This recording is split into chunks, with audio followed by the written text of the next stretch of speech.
Wondering why your budget just doesn't seem to work month after month, even with what you think is a really great plan? By the end of this video, you're going to have my step-by-step tips to the secret sauce of budgets. Stick around.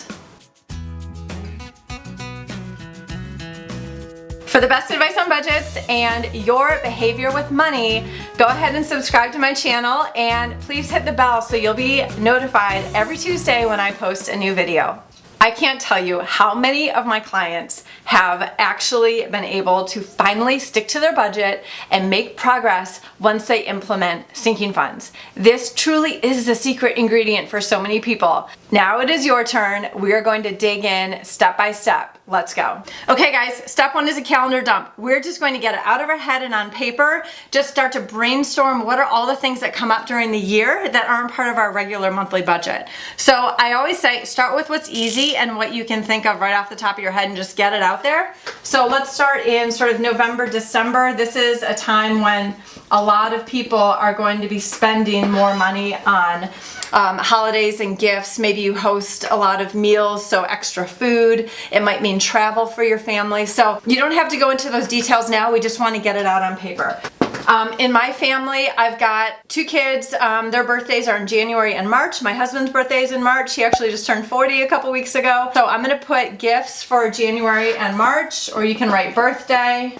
Because my husband's birthday is in March and our cars are registered under his name, that's when all of our registrations, our car inspections, if we have repairs, we usually get them done around that time. All car related stuff happens in March. There might be another time of the year when you feel like, yeah, this is when we might get new tires for our car. So maybe if you live, where there's snow like we do, it's snowing today, it's April 18th and it's snowing. If you need new snow tires or, you regularly do some maintenance during a particular time in the year, maybe the fall, you might want to just jot that down. Again, we're just brain dumping here. Other things might be like during the summertime. Do you have kids going to summer camp? Do you go on a family vacation? Do you travel a little bit more on the weekends that would require more gas for your car? So just give yourself some idea for what might be coming up. Insurance premiums, if you pay insurance yearly or twice a year, your water bill might be quarterly. So what are some other things that you want to map out in your calendar for the year? Step two is just add it all up. What did you put on your calendar?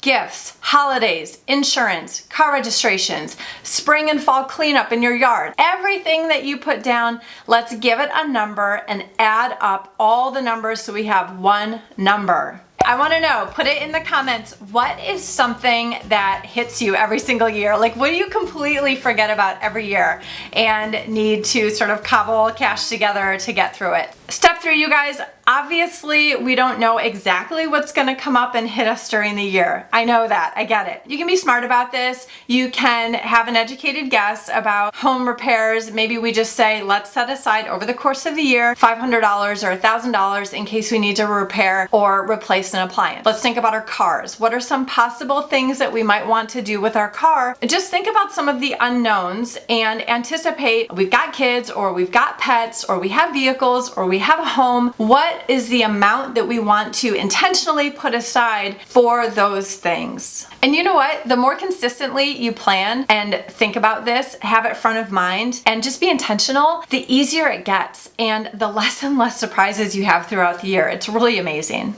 Okay, so come up with the number for step three and we're going to add it to the first number that you came up with in step two. Step four, now we come up with your monthly number. Take your number from step two, take your number from step three, we add them together and divide by 12. This is now all of the miscellaneous extra costs that we have throughout the year divided into a monthly amount. And here's the thing.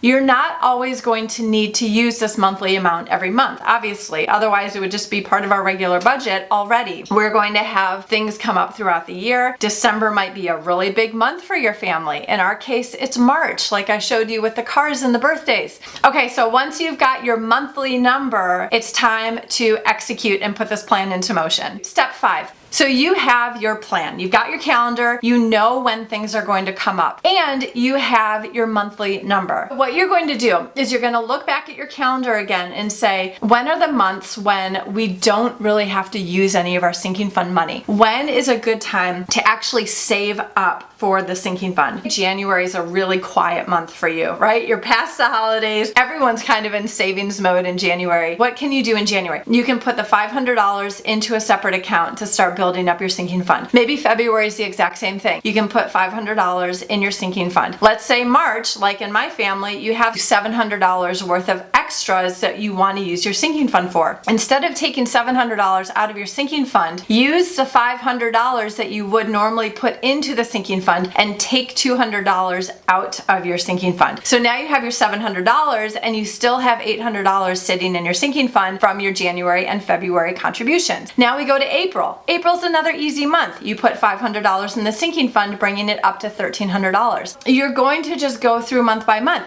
If you need $500 or less, you're going to just use it out of the amount that you've budgeted for every month to go into the sinking fund. If it's less, take the difference and put it in your sinking fund. So if you need $200 for a vet bill, take $200, pay the bill, take the other $300, put it in your sinking fund. It's really just, once you know your number, to get in the habit of either spending it, putting it in the sinking fund, or spending it with a withdrawal from your sinking fund. Now you know exactly what to do to get those sinking funds going. I want to make this extra easy for you. So go to the description and click on the link Sinking Fund Calendar, and you can grab my free calendar template with 25 ideas for what your sinking fund categories might be, just to jog your memory and get you started. Check out this video over here for more on budgeting basics, and I will see you next week with emergency funds, when to use them, when to leave them alone. So if you learned something from this video, please give it a like and share it with your friends. Take care, you guys, and thanks for watching.